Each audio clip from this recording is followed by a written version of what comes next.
আমরা এসে গেছি সুরেশ্বরী দেবীর মন্দিরে।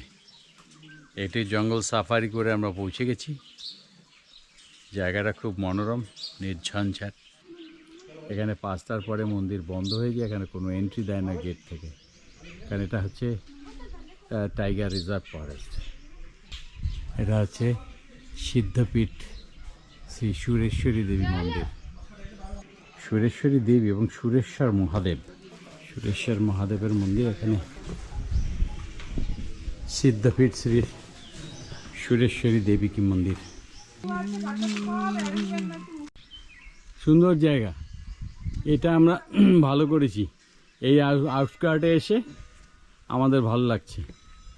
সুরেশ্বরী দেবীর মন্দির দেখে এবার চললাম এই পাশেই কালী মন্দির। কালী মন্দিরের সামনে বসে গেছি।